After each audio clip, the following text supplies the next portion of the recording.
ఐదేళ్ల పాలనలో ఆలయాలపై ప్రత్యక్ష దాడులు జరిగాయని బీజేపీ రాష్ట్ర ప్రధాన కార్యదర్శి రమేష్ నాయుడు తీవ్ర ఆరోపణలు చేశారు. మీడియాతో మాట్లాడిన బీజేపీ రాష్ట్ర ప్రధాన కార్యదర్శి రమేష్ నాయుడు జగన్ హయాంలో హిందూ ఆలయాలను లక్ష్యంగా చేసుకుని విగ్రహాల ధ్వంసం, రథాల దగ్ధం వంటి ఘటనలు చోటు చేసుకున్నాయని ఆరోపించారు. టీటీడీ లడ్డు ప్రసాదాన్ని కల్తీ చేసి అపవిత్రం చేశారని కూడా విమర్శించారు. కూటమి ప్రభుత్వం రాష్ట్రానికి తెస్తున్న పెట్టుబడులను చూసి ఓర్వలేక జగన్ మరియు ఆయన బృందం కుట్రలు చేస్తున్నారని ఆరోపించారు. రాష్ట్రంలో అల్లకల్లోలం సృష్టించేందుకు మళ్లీ ఆలయాలనే వేదికగా చేసుకుంటున్నారని అన్నారు. శ్రీశైలంలో జరిగిన తాజా ఘటన వెనుక వైకాపా హస్తముందని ఆయన పేర్కొన్నారు. అలాగే ప్రొద్దుటూరు మాజీ ఎమ్మెల్యే రాచమల్లు శివప్రసాద్ రెడ్డి యువతను డ్రగ్స్ బెట్టింగులకు బానిసలుగా మార్చారని, రాజకీయ లబ్ధి కోసం వర్గాల మధ్య విద్వేషాలు రెచ్చగొట్టే ప్రయత్నం చేస్తున్నారని విమర్శించారు.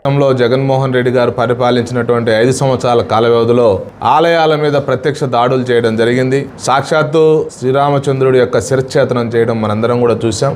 రథాలు దగ్ధం చేయడం చూసాం. దుర్గమ్మవారి ఆలయంలో ఉన్నటువంటి రథానికి సంబంధించినటువంటి సింహాలు దొంగిలించినటువంటి వైనం మనందరికి కూడా తెలుసు. అదే సమయంలో తిరుమల తిరుపతి దేవస్థానం కావచ్చు, ఇతర ఆలయాలకు సంబంధించినటువంటి మహాప్రసాదం ఏదైతే ఉందో దాంట్లో 100% కల్తీ చేశారు.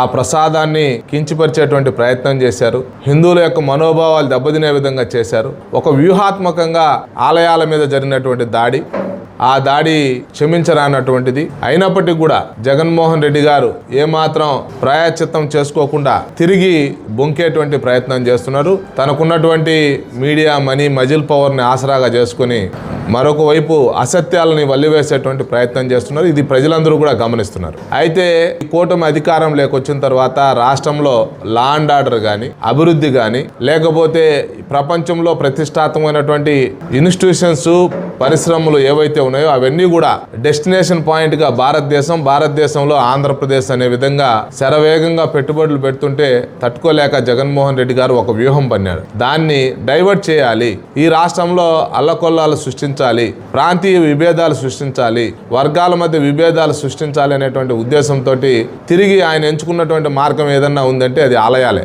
అందుకే టీటీడీకి సంబంధించినటువంటి గోశాలని, టీటీడీకి సంబంధించినటువంటి అనేక రకాలైనటువంటి ప్రనిత్యం ఏదో ఒక రకంగా చిన్న విషయాలను తీసుకొని అక్కడ వైకాపా నాయకుల్ని పైకి పంపించి మందు దాపించడం, పేకాట క్లబ్బులు నడిపించేటువంటి ప్రయత్నం కూడా చేస్తున్నారు. పరోక్షంగా ఇతర మతాలకు సంబంధించిన వాళ్ళని పైకి పంపిస్తున్నారు, మద్యం మాంసాన్ని పైకి పంపిస్తున్నారు. దాన్ని ఈ యొక్క కూటమి ప్రభుత్వం వైఫల్యంగా మార్చేటువంటి ప్రయత్నాలు చేస్తున్నారు. ఆలయాల దగ్గర ఇవన్నీ కూడా వ్యూహాత్మకంగా చేసేటువంటి ప్రయత్నం చేయడం, దానికి ఇది చూసారా కూటమి ప్రభుత్వం హిందూ ఆలయాల్లో జరుగుతున్నటువంటి దానికి ముఖ్య కారకులు వీళ్ళ యొక్క చేతగాంతనం అని చెప్పి హిందువుల్లో మరొకసారి ఈ కూటమి ప్రభుత్వం మీద వ్యతిరేకత పెంచేటువంటి ప్రయత్నం, అసహనం పెంచేటువంటి ప్రయత్నం పరోక్షంగా చేస్తున్నారు. అందులో భాగంగానే నిన్న జరిగినటువంటి శ్రీశైలం సంఘటన కూడా ఇది వైఎస్ఆర్సీపీకి సంబంధించినటువంటి కుట్ర ఉంది అని చెప్పి ప్రజలందరూ కూడా భావిస్తున్నారు, చర్చిస్తున్నారు. ఆలయాల్లో వరుస కథనాలన్నీ కూడా వాళ్ళకు ఉన్నటువంటి ఐపాక్ టీం ఏదైతే ఉందో దాని సలహా సూచన మేరకే ఒక వ్యూహాత్మకంగా దాడి చేస్తున్నారు. ఎందుకంటే మాకు ఆలయాలంటే గౌరవం, శివభక్తులంటే గౌరవం, రామభక్తులంటే గౌరవం. ఈ కూటమి 100% హిందువుల యొక్క మనోభావాలు, అదే సమయంలో ఇతర మతాలకు సంబంధించినటువంటి వారి యొక్క మనోభావాలు గౌరవిస్తూ తీసుకుంటున్నటువంటి నిర్ణయాల కారణంగా అన్ని వర్గాల ప్రజలు చాలా ఆనందంగా ఉన్నారు. కాబట్టి తను అభివృద్ధి గురించి మాట్లాడితే ప్రజలందరూ కూడా అవహేళన చేస్తారు, ఆహ్వానించరు. కాబట్టి జగన్మోహన్ రెడ్డి గారు ఎంచుకున్నటువంటి మార్గం తిరిగి ఆలయాలనే ఎంచుకున్నాడు. ఆ రోజు ఆలయాల మీద దాడి చేపించారు.